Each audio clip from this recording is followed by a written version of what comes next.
하나님께서 우리를 예배 가운데 초청해 주셨습니다. 이 자리에 나오신 여러분 한 분 한 분들이 불러주신 자리에 마음껏 은혜를 누리시고 또 불러주신 자리에 사명을 다하시면서 하나님의 마음을 시원하게 해드리는 우리 성복교회 믿음의 권속들 다 되시기를 주님의 이름으로 축원합니다. 우리가 나누었던 마태복음 5장의 말씀은 우리가 한 1년 전에 그 팔복에 관한 말씀을 나누었었는데 여러분 생각이 나시죠? 네. 우리가 팔복 말씀을 나누고 그 이후의 말씀은 드문드문 이렇게 다른 예배들을 통하여서 또 새벽에도 나누고 그랬던 것 같아요. 우리가 잘 아는 말씀이죠. 오늘 우리가 나누었던 이 5장에서 7장에 있는 이 마태복음 말씀을 산상수훈 이렇게 말하지 않습니까? 그런데 이 산상수훈의 말씀은 천국 시민으로 부름받은 저와 여러분이 이 세상에 살아가야 될 그 덕목들, 또 하나님 나라의 기준에 맞게 어떻게 살아가야 할까를 하나하나 잘 보여주시고 따라와라 하시는 대헌장의 말씀과도 같다라는 겁니다. 여러분, 예수님께서 이 땅에 오시지 않으셨습니까? 그런데 이 땅에 주님 오신 이유와 목적은 우리와 하나님과 맺은 언약이 있었는데 그 언약이 파기되었다라는 겁니다. 그런데 하나님은 저희들에게 어떤 미련이 있으시는지 우리는 알 수가 없지만 하나님께서 우리 같은 존재들에게 미련이라도 있으시겠습니까? 그렇지만 한 가지 우리 확신하는 거 있잖아요. 하나님은 여러분을 사랑하신다라는 겁니다.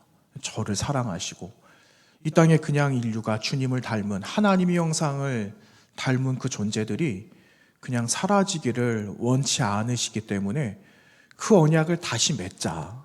그래서 보내주신 분이 그리스도 예수 아니십니까? 그분이 우리 가운데 오셔서 하나님 나라의 소식 그리고 그분의 나라에 들어가려면 지금까지 살아왔던 삶들을 다 내려놓고 이제부터 들려주는 그 말을 이제 너희들이 들으면서 살아가야 돼. 그러니 나를 따라와라 하시는 그 말씀이 이 산상수훈의 말씀이라는 거죠. 그 중에 오늘 나눌 말씀이 어떤 말씀인가? 여러분 주보에 제목을 적어드렸잖아요. 오늘 제목이 어떤 제목입니까? 소금으로 빛으로, 소금이 되고 여러분 빛으로 살아가야 합니다 하는 그러한 대명령이 우리 가운데 떨어졌다라는 거예요.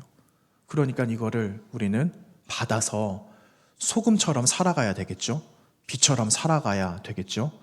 여러분이 말씀을 들으시고 우리 마음속에 주시는 하나님의 말씀, 그분의 마음을 오늘 저와 여러분 마음속에 깊이 새겨서 소금이 되시는 한 주간, 빛이 되시는 여러분의 삶이 되시기를 부탁드립니다. 여러분 조금 전 말씀드린 것처럼 팔복 말씀 1년 전 나누었는데 우리는 팔복 이러면은 뭐가 먼저 가장 생각이 날까요? 어떻게 하면은 복을 잘 받을 수 있을까? 그런 생각을 다 하거든요. 그래, 주님께서 복에 관한 말씀을 해주셨는데 그래, 주님 옆에 붙어 있기만 하면은 무슨 콩고물이라도 떨어지겠지. 그 떨어지는 콩고물이라도 잘 받아 먹어야 되겠다. 그래서 사람들이 산 위에 올라가서 주님 곁에 옹기종기 다 모여가지고 제자들도 같이 그 말씀을 들었는데 여러분 주님 말씀하시는 복에 관한 말씀이 저와 여러분이 학수고대했던 그 복이었습니까? 여태 한 번도 들어보지 않은 그런 복이었어요. 세상적으로 보면은 우리는 가만히 있어도 복이 들어오기를 바라고 좀 건강하기를 바라고 염려도 없었으면 좋겠고 이왕 살아가는 거 좀 윤택했으면 좋겠고 이런 복이 나에게 다가오기를 바라는데 참 공교롭게도 주님 말씀하신 이 복은요 그것과는 전혀 무관한 복이었다라는 겁니다. 그런데 여기는 비밀이 있지 않았습니까?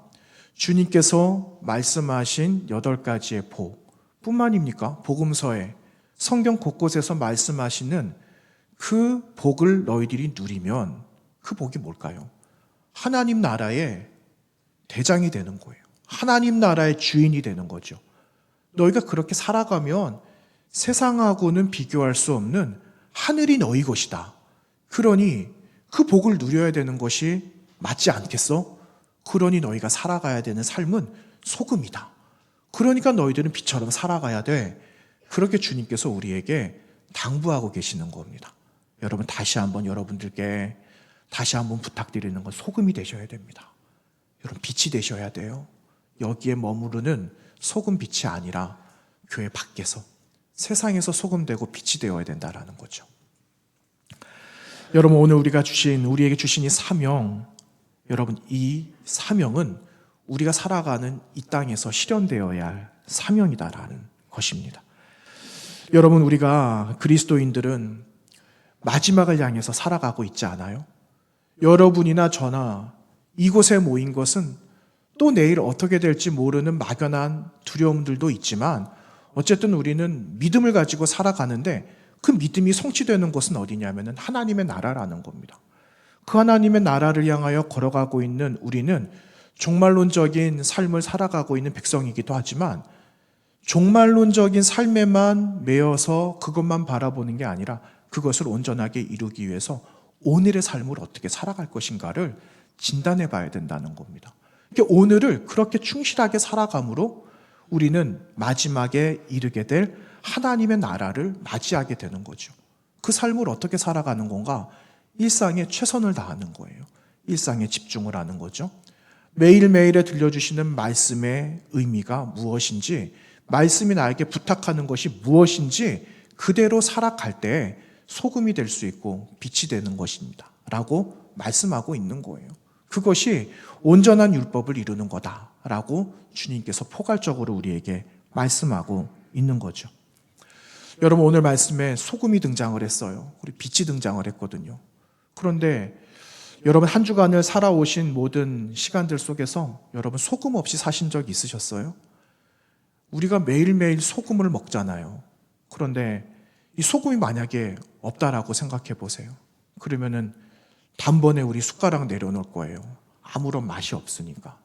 나중에도 예배 후에 우리 같이 식사할 건데 소금이 다 떨어졌다. 그래서 오늘은 맛이 어떻게 될지 모르겠어요. 그러면 사람들 상상을 할 거예요. 도대체 무슨 맛일까? 이렇게 생각을 하겠죠.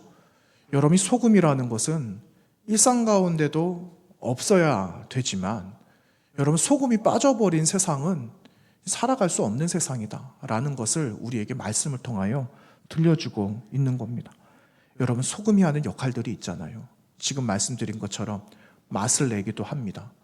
지금은 여러 가지 식품 첨가제들도 있고 이래서 음식 변하는 거 방지하기도 하고 하지만 옛날에는 고대 사회에서는 여러분이 소금이 얼마나 귀하게 쓰여졌어요. 소금이 옛날에 돈처럼 사용된 적도 있었거든요. 소금이 빠진 삶은 이루어질 수 없는 이런 삶이었다라는 겁니다. 여러분, 이렇게 하나님께서 우리를 불러주셨어요. 오늘 이 자리에 부르셔서 오늘의 사명은 소금이고 빛이 되어져야 되는 건데 처음에도 말씀드렸던 것처럼 교회 안에서 모여져 있는 우리 이 공동체 안에서 소금은 별 의미가 없다라는 거죠. 이 소금이 맛을 내려면은 밖에 나가서 뿌려져야 된다라는 거예요. 소금의 역할을 감당해야 된다라는 거죠. 그리고 세상 속에 녹아져야 되고 세상 속에서 밝은 빛을 나타내야지 세상에서 나타나게 되는 거야. 드러나게 돼, 유별나게 돼, 이렇게 말씀하는 겁니다. 지나간 1월달 이제 첫 주를 보내고 나서 저희가 섬기는 그 복지재단 있잖아요. 오랫동안 교회가 협력해서 여름 사역도 하고 겨울 사역도 저희들이 지금 하고 있잖아요. 그런데 거기 복지관에서 채플 인도해달라고 연락이 왔었어요. 그래서 한날 평일날 갔다 온 적이 있거든요. 새벽기도 끝나고 가서 거기 복지관에 있는 직원들 한 30-40명 모였어요. 많이 모였어요. 일찍 와가지고 예배 준비하고 거기서 옹기종기 앉아가지고 예배 준비하고 있더라고요. 그래서 그분들하고 예배를 너무 잘 드리고 왔습니다. 하나님 또 그런 은혜를 주셔서 저는 처음 만나는 분들이었죠. 그런데 그분들이 가지고 있는 마음이나 저의 마음 속에 있는 마음은 같은 마음이에요. 어떤 마음이냐? 하나님만 예배해야 되겠다라는 거죠. 우리의 예배를 통해서 하나님 영광 받아주세요. 그 마음인 거죠. 그래서 그렇게 예배를 드리고 나왔는데 관장님께서 차 한잔하고 가라 이렇게 하시는 거예요. 그래서 그 관장님 만나서 한 2, 30분 길게 이야기를 했어요. 생각보다. 그리고 각 지역에 흩어져 있는 센터 장님들도 오시게 되고 한 10여 분 이렇게 모였던 것 같아요. 그래서 차 한잔하고 커피 마시고 그리고 왔는데 사실은 그 관장님은 제가 한 20년도 훨씬 전에 알았던 분이었거든요. 교회 오고 나서 부임하고 나서 이름이 너무 익숙한 거예요, 제가. 그래서 이분이 예전에 내가 알았던 분 아닌가? 수소문해서 알아봤더니 그분이 맞더라고요. 그래서 옛날 저 고등학교 다녔을 때 그 이야기들도 하면서 아는 그 시간들을 막 이제 좁혀갔어요. 제가 그분을 잘 아니까 무슨 이야기를 해도 이해가 되는 거예요. 하고 싶은 말은 무슨 말이냐면 그분 복지를 하니까 복지 관련되어져 있는 사람들이 그 관장님을 미워한대요. 그 왜 미워할까? 이야기를 들어봤더니 남들 하기 싫어하는 일을 하는 거예요. 남들 안 하는 일만 골라서 하는 거예요. 그러니까 조금 심하게 나쁜 말로 말하면 복지계의 이단아. 이렇게 사람들이 이야기를 한대요. 그런데 아랑곳하지 않는 겁니다. 왜냐? 해야 되는 일을 해야 되니까. 그래서 이분은 타협도 안 해요. 그냥 한 곳만 보고 가는 거예요. 그런데 그 한 곳만 보게 되는 이유가 내 마음속에 있는 그리스도 예수의 생명이 있기 때문에 한 가지만 보고 가는 거죠. 한 예를 들어주셨어요. 그분이 예전에 웨딩 사업 하셨거든요. 그런데 여러분 과거로 막 거슬러 올라가 보세요. 그리고 시집장가들 자녀들 보낼 때 여러분 그 결혼식 준비하는데 한두 푼 드셨어요? 혹시 한두 푼 드신 분 계십니까? 좀 비결을 좀 알려주십시오. 그런 거 아니잖아요. 얼마나 힘들게 그렇게 우리가 준비해서 이렇게 혼인식을 막 하고 그래요. 그런데 그 중에 가장 많이 드는 게 뭐냐면은 웨딩드레스라는 거예요. 웨딩드레스가 뭐 진짜 한두 푼 아니고 100만 원, 200만 원 막 이러니까 아니 그냥 평소에 있는 사람들은 웨딩드레스 제대로 못 입어보겠다. 그 생각이 드셨다랍니다. 그래서 내가 시장조사를 한번 해본다. 서울 올라가가지고 발품 팔기 시작하는 겁니다. 그랬더니 이거 3분의 1이면은 웨딩드레스 만들어내겠다. 그래서 그분이 웨딩드레스 디자인하는 사람 한 사람을 고용을 해가지고 이 웨딩드레스를 직접 만들었다라는 거 아니겠어요? 웨딩드레스를 만들고 여러 벌 만들고 진짜 이렇게 해서 하니까는 그 사업이 날로 번성을 하는 거예요. 왜냐하니까 3분의 1 정도 가격에 공급을 하니까 품질도 괜찮지. 다 괜찮은 거거든요. 그러니까 웨딩 사업하는 분들이 머리에 뿔이 하나씩 생기기 시작한 거예요. 하지 말라고. 왜 이렇게 방해를 하냐고. 그런데 그분의 목적은 하나거든요. 하나. 사람의 마음이거든요. 어떻게 하면은 하나님께서 주신 세상을 같이 누리면서 살아갈까 하는 인간 존중의 그 가치. 여러분 도덕 시간에 많이 들어보셨잖아요.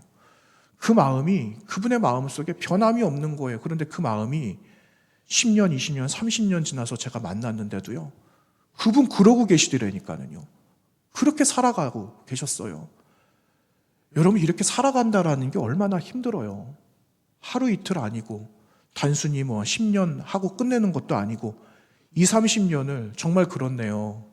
한 30년 거의 다 됐네요. 그전에도 그러셨거든요. 그런데 그 삶을 보니까 소금이구나. 변하지 않았다. 변한 건 하나 있더라고요. 주름살 몇 개 더 늘어난 거. 머리 하얘진 거. 그거 말고는요. 소금 변한 게 없었어요. 소금이구나. 이 생각을 하고 왔습니다. 여러분 이 땅에 소금이 누굴까요? 주님께서 말씀하시는 소금이 누굴까요? 좁게는 여러분이에요. 저예요. 넓게는요. 교회를 말해요. 이 교회와 성도가 세상 속에 녹아 있어야 된다라는 겁니다. 세상 속에 교회가 있잖아요, 지금. 그런데 어떤 사람들은 교회와 세상을 분리합니다. 그럼 무슨 의미가 있겠습니까? 아무런 의미가 없죠. 세상 속에 있는데. 왜 세상 속에 하나님께서 교회를 세워주셨는가? 그들에게 좀 더 가까이 나아가라고. 그들과 함께 살아가라고 교회가 되게 하시고 여러분과 저가 움직이는 교회가 되게 하셔서 이곳저곳 가게 하셨다라는 겁니다. 여러분 이렇게 녹아지는 거죠. 이렇게 녹아지기 시작하면 세상은 지금까지 맛보아 알지 못했던 맛을 이제서야 알게 되는 겁니다. 그리스도인은 이렇게 드러나는 겁니다. 시간이 오래 걸리죠. 시간이 오래 걸려요. 여러분, 그 관장님 처음에 사람들이 막 손가락질했대요. 그만해라, 내려와라, 하지 마라. 그랬는데 시간이 지나니까 당신들이 뭘 맡았는데 못하겠더랍니다. 그러니까 그 진보다리 싸들고 와가지고 이것 좀 해달라고 이제서야 사람들 찾아오기 시작한대요. 그래서 더 많은 사역을 하는 거예요. 우리 동네뿐만 아니라 다른 동네에서도 얼마나 그러면서 하나님 영광을 간접적으로 나타내고 있어요. 여러분, 우리도 그와 같은 삶을 살아가야 됩니다. 여러분, 그러기 위해서는 이제 어디서 내려와야 되는가? 여러분, 지금 우리 있는 곳이 어딜까요? 우리 있는 곳, 이 땅 밟고 있잖아요. 그런데 곰곰이 생각해 봤습니다. 땅을 밟고는 있는데 우리는 여전히 산에 있기를 원한다라는 거예요. 여러분, 산에서는 주님 말씀하시는 것만 들으면 되거든요. 주님 말씀하시는 거를 듣고 고개를 이렇게 끄덕거리면 돼요. 아, 좋다. 맞장구도 치고, 그래, 맞을 때는 박수도 한번 치고. 얼마나 편해요. 그런데 주님께서 말씀 마치신 다음에 나와 같이 산에서 영원히 머물자 그러셨습니까? 아니거든요. 주님께서는 자리를 다 정리하시더니 야, 내려가자. 산에서 내려가자. 이렇게 말씀하셨어요. 산에서 내려왔어요. 산에서. 내려온 땅은 험난한 땅이라는 거예요. 지금까지는 산에서 아래를 내려다 보니까는 모두가 다 평화롭게 보이죠. 아무 일 없는 것처럼 보이죠. 경치가 얼마나 좋아요. 비가 오면 비 오는 대로 경치 좋고, 날이 화창하면 화창한 대로 좋고, 꽃이 피면은 꽃이 펴서 좋고, 얼마나 좋아요. 그런데 주님께서 산에서 내려가자, 땅 밟아야 돼 하고 내려오니까 현실 아니에요? 여러분, 산에서 내려와서 땅을 밟으니까는 어디가 좋으세요? 산이 좋죠. 땅에 내려오니까는 걱정할 게 너무 많아요. 아픈 사람은 왜 이렇게 많고, 돌봐야 되는 일은 너무너무 많고, 그러니 우리의 마음속에는 부담이 되고, 그런데 사실은 주님께서 산에서 끄집어 내린 이유가 너희 마음에 부담 가져라. 그래야지 소금 되니까. 그것을 위해서 주님께서 저희들을 손을 잡고 산 밑으로, 땅으로 내려오게 하셨다라는 겁니다.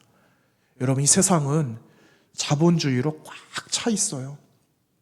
다른 게 들어올 수 없을 만큼 돈이 여러 가지 상황대로 움직이고 있어요. 사람이 움직여야 되는데 사람이 해야 되는 역할이 물질이 하고 있더라니까요. 그러니까 사람답게 살아갈 수가 없는 거죠. 사람이 해야 되는 일과 말을 하지 못하는 거예요. 여러분, 이런 이야기 많이 들어보셨잖아요. 생활고 너무너무 어려워서 모자 가정이 극단적인 선택을 합니다. 이런 소식을 많이 들으시잖아요. 여러분, 지나간 주에 이 일이 있었던 거 아세요? 이런 일이 또 있었습니다. 몇 달 전에는 그런 일들이 나타나면 대서특필이 되고, 왜 못 돌봤냐? 왜 사각지대에 있는 사람을 못 돌봤어? 사람들 다 아우성인데 그 소리가 좀 안 들리더라고요. 반응이 이제는 좀 많이 식었다는 거예요. 나도 살아가기가 어려워. 내가 돌아볼 겨를이 없어졌어. 여러분, 금리가 많이 올라가고 빚을 이만큼 졌는데 눈덩이처럼 불어나고, 여러분 삶이시잖아요. 그러니까 돌아볼 겨를이 없는 게 맞기는 맞아요. 그런데 그래도 해야 된다라는 거죠. 선배 목사님 그 페이스북을 한번 보게 됐어요. 그런데 그 선배 목사님이 사진 몇 장을 이렇게 올리셨더라고요. 근데 그 사진에는 본인 사진이 있는데 한쪽 구석에 환자 옷을 입은 사람이 있는 것 같더라고요. 그래서 그 내용을 잠깐 보았어요. 근데 내용은 어떤 내용이냐면은 그 목사님 붕어빵 장사하거든요. 좀 이상하죠. 예. 교회에서 사역할 곳이 요즘은 많이 없어요. 그러다 보니까 목사님들이 마을 지킴이를 합니다. 마을 안에 들어가서 진짜 소금이 되는 거예요. 교회하고도 연결도 하고 복음을 그렇게 전하기도 하고. 여러분, 붕어빵 한 마리 이렇게 굽는데 그냥 찍으면 바로 나옵니까? 아니잖아요. 시간 걸리잖아요. 그때 복음을 전하는 거예요. 그렇게 복음을 전하고 예수를 알게 하고. 그런데 그 가운데 알게 된 최근에 만난 분인 것 같아요. 잘은 모르겠는데 그분이 붕어빵 한 마리 얻어먹으러 오고 때로는 사러 오기도 하고 그렇게 해서 얼굴을 익혔는데 그분에게 갑자기 연락이 온 거예요. 목사님, 제가 갑자기 수술하게 됐어요. 그런데 수술비가 없습니다. 목사님 좀 도와주세요. 그래서 목사님이, 아무것도 없는 목사님이, 붕어빵 장사하는 목사님이 가가지고 그거를 보고 같이 사진을, 얼굴을 낼 수는 없으니까 그 옆에 한쪽 귀퉁이에 환자복이 이렇게 찍힌 거예요. 그래서 찍힌 거더라고요. 그러면서 목사님이 어떻게 해야 될지를 모르겠다는 거예요. 그러면서 뭘 어떻게 해야 될지 몰라서 그냥 며칠째 기도하고 있습니다. 그 메시지 한 줄 올라온 거예요. 마음에 부담이 되더라고요. 마음 부담이 왜 안 되겠습니까? 부담이 되죠. 그런데 가만히 생각해 봤습니다. 나하고 무슨 관련이 있지? 이 사람이 나하고 무슨 관련이 있어? 아무런 관련 없잖아. 그냥 모르는 척 해도 됩니다. 그런데 모르는 척 하면 어떤 일이 일어날까? 아무런 일이 일어나지 않아요. 모르는 척하고 아무런 관계가 없으니까 팔짱 끼고 뒷짐지고 있으면 아무 일이 일어나지 않는다라는 겁니다.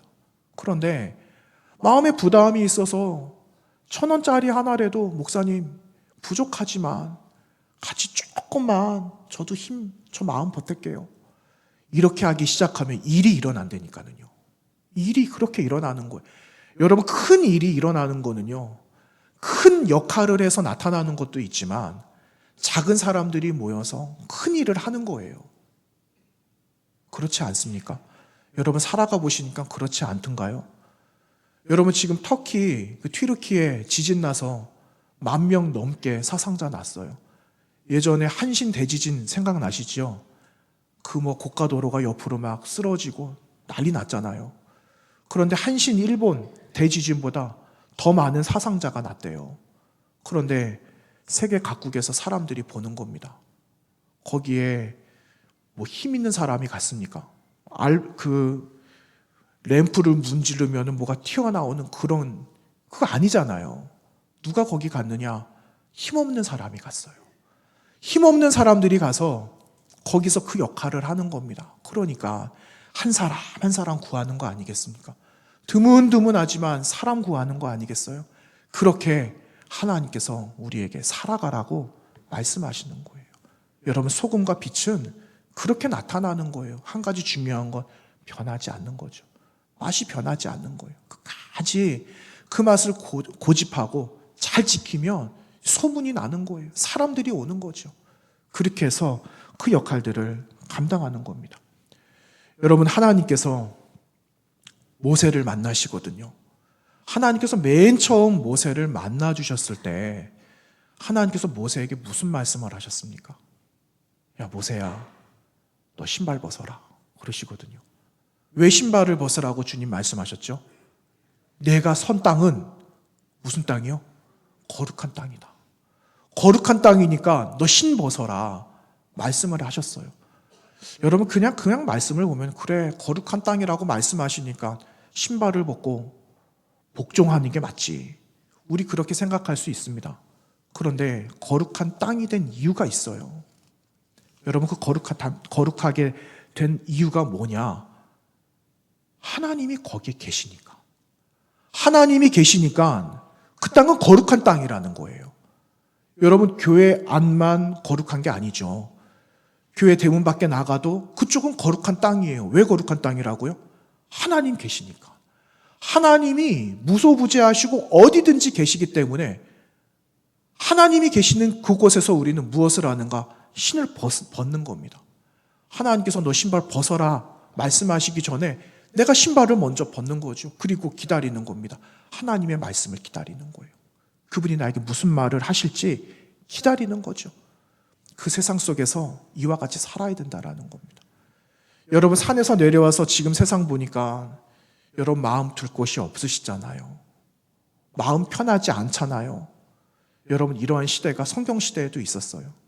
하나님께서 노아를 부르셨을 때 노아가 살아갔던 그 시대 상황을 창세기 6장에서 어떻게 말하고 있는가? 6장 9절 말씀에 사람의 죄악이 세상에 가득함과 그의 마음으로 생각하는 계획이 항상 악할 뿐이다 이렇게 기록하고 있습니다. 세상의 상황이 그렇다라는 거예요. 지금 상황이라는 거예요.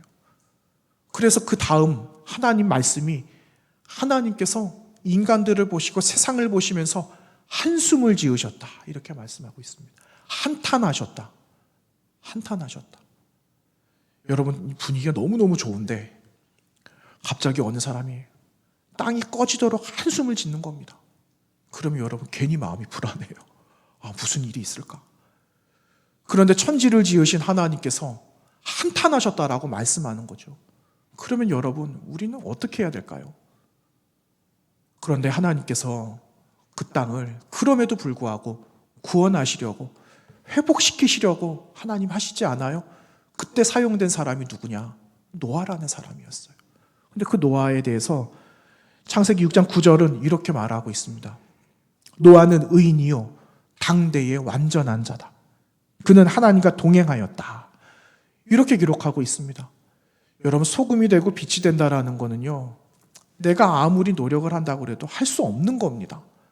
하나님이 이곳에 계셔서 거룩한 땅에 임재하고 계시기 때문에 우리는 그분과 같이 살아가는 거예요. 동행하는 거죠. 의인이 될 수가 있습니까? 저와 여러분이 의롭다고 여김을 받는 거죠. 그렇게 내가 인정해 줄게. 그렇게 말씀하시는 거죠. 그렇게 우리가 의롭게 인정을 받아서 그렇게 악에서 떠나기 위해서는 한 가지예요. 주님과 동행하는 거예요. 같이 사는 거죠. 같이 살고 그분의 생각을 읽는 거죠. 같이 있게 되면 거룩해지는 거예요. 여러분, 영향력이라는 게 있잖아요. 좋은 영향력을 가진 사람과 같이 있으면 좋은 영향력을 얻게 됩니다. 그런데 나쁜 영향을 가진 사람하고 같이 있게 되면 어떻게 됩니까? 유유상종이라고 그렇게 되는 거예요. 그래서 이 노아는 세상을 바라보고 있지만, 세상 속에 있지만 세상에 그 물 가운데 떠내려가는 인생이 아니라 연어같이 거슬러 올라가는 거예요. 그 뛰려면 얼마나 힘이 들겠어요. 힘차게 뛰어 올라야 되는데 그렇게 뛰어 올라가서 그가 남겨진 단 1%가 되었다라는 겁니다. 하나님께서는 단 하나, 단 1%, 99%는 다 죄악이고 쓸모없어도 단 1% 남아있다면 그 1%를 하나님께서 사용하신다라는 겁니다. 저와 여러분이 오늘 이곳에 예배 가운데 나오신 저와 여러분이 하나님이 바라시는, 찾으시는 1%의 의로운 하나님의 사람들이 되시기를 축원합니다. 여러분, 노아의 이름이 의롭다, 뭐죠? 의롭다, 하나님의 기쁨이 되어진다, 이런 위로가 된다, 이런 뜻 아닙니까? 그렇듯이 노아는 자신의 이름에 걸맞게 하나님으로부터 위로받는 사람이 되었거든요. 그리고 노아의 그 남겨져 있는 그의 의로움으로 인하여서 그가 세상에 위로를 줄 수 있는 사람이 되었다라는 겁니다.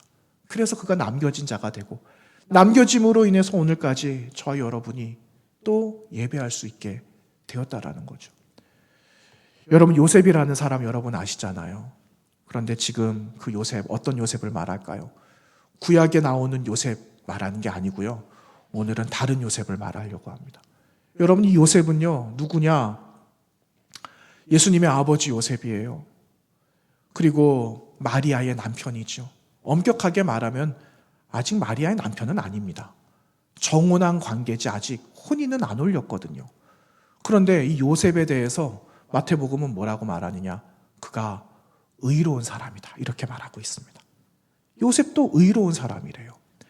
그런데 여러분, 이 유대적으로, 율법적으로 보면은요, 의롭다라는 건 내가 무엇을 잘못했는지 아닌지를 드러내는 게 의로운 일이에요. 그런데 성경은 그가 의롭다라고 말하는 건 그가 율법적으로 나의 옳고 그름을 나타내서 의로운 사람입니다라는 것을 드러냈기 때문에 의롭다라고 말한 게 아니라 그가 의로웠던 이유가 무엇이냐? 세상과 같이 하지 않았다라는 거죠. 어느 날 보니까 마리아가 배가 부른 거예요. 임신을 한 거예요. 아직 배가 이만큼 나오지는 않았겠지만. 그런데 어쨌든 결혼도 아직 안 했는데 마리아가 애를 가졌어요. 그러면은 자신이 의롭다라는 걸 드러내려면 저 아닙니다라는 걸 말해야 되는 거죠. 증명을 해내야 되는 거예요. 자신의 의의를 드러내기 시작하면은 결국은 자신이 죽는 게 아니고 누가 죽는 겁니까? 마리아가 희생을 당하게 되는 거예요. 그래서 그는 세상의 의로움보다 하나님이 바라시는 의로움을 선택하여서 생명을 살리는 자가 된 겁니다. 그 생명을 살렸는데 여러분, 많은 생명을 살리잖아요. 그 마리아를 통해서 예수 그리스도가 태어나시고 그분으로 인해서 온 인류가 구원받게 되잖아요. 그러니까 그 한 사람의 결단과 한 사람의 의지가 얼마나 소중하겠습니까? 이렇게 소금이 된다라는 거예요. 이렇게 빛이 된다라는 거죠. 어렵죠. 사람들이 알아주지도 않는데 어렵죠. 그런데 10년, 20년을 보내고 많은 시간을 보내고 나서야 그제서야 그 사람이 진짜 소금이라는 것을 알게 된다라는 겁니다. 얼마나 가치 있는 일이에요. 알아주지 않아도 되지만 내가 하나님 나라에 가고 나서 그냥 이름 석자 남았는데 이름을 생각해 보니까 그 사람이 진짜 소금이었다라고 사람들 안에 회자가 된다라면 여러분, 하나님께서는 야, 지금 밑에서 네 이야기하고 있다. 그러면 얼마나 하나님 나라에서 기분이 좋겠어요. 상상을 해보는 겁니다. 여러분, 그런 소리 듣고 싶지 않으세요? 그런 이야기를 하나님께서 야, 저 밑에서 지금 네 이야기하고 있네. 나 가만히 들어보니까 너 이야기야. 야, 너 참 잘 살았다. 그렇게 하나님께서 우리에게 격려해 주신다면 여러분, 참 기쁠 것 같아요. 그래서 여러분, 세상 속에 녹아져야 되는 겁니다. 존재 자체가 그냥 있게 되면 그냥 소금인 건 알죠. 그런데 녹지 않고 그냥 결정체로 있게 되면은 무슨 맛인지 몰라요. 그런데 소금이 녹아져서 스며들어서 진짜 맛이 나타나고, 그리고 빛을 내기 위해서 태워져야 되거든요. 여러분, 세초가 있다라고 생각해 보세요. 세초를 처음에 불을 붙이면 심지가 조그맣기 때문에 그 불빛은 조그맣니다. 그런데 1시간, 2시간, 3시간 태우면 심지가 자꾸 길어지거든요. 그러면은 불꽃이 커진다라는 거죠. 작은 불빛으로 비출 수 있지만 비출 수 있는 한계가 있어요. 그러나 심지가 길어져서 불 양이 많아지면 세상을 비추는 거예요. 오늘 말씀에 기록되어져 있잖아요. 너희가 말 아래에다가 두지 않고 밑에다가 두지 않고 그 불빛을 등경 위에, 환하게 위에다가 비추게 되면 세상에 드러나는 것처럼 너희가 그와 같은 존재가 되어야 된다. 그러니 희생하고 태워져야 된다라는 것을 말씀하는 겁니다. 아파요. 고통스러워요. 희생이 필요해요. 내 수고가 필요해요. 그러나 하나님께서 여러분과 저를 소금처럼 빛처럼 사용하신다는 겁니다. 그렇게 사용되어지기를 소원하시면서 여러분, 이번 한 주간도 소금 되시기를 바라고 빛 되셔서 하나님의 영광, 착한 일로 인해서 영광 드리는 저와 여러분과 성복교회 되시기를 간절히 원합니다. 기도하겠습니다. 하나님, 감사합니다. 소금과 빛으로 불러주셔서 결단하게 하시니 감사합니다. 하나님께서 주신 은혜를 사모하며 날마다 우리의 모든 삶의 다짐은 소금이 되기를 원하고 빛이 되기를 원하는 마음으로 하나님의 영광 위에 살아가는 귀한 성도들의 삶이 되도록 인도하여 주옵소서. 예수님의 이름으로 기도하옵나이다. 아멘.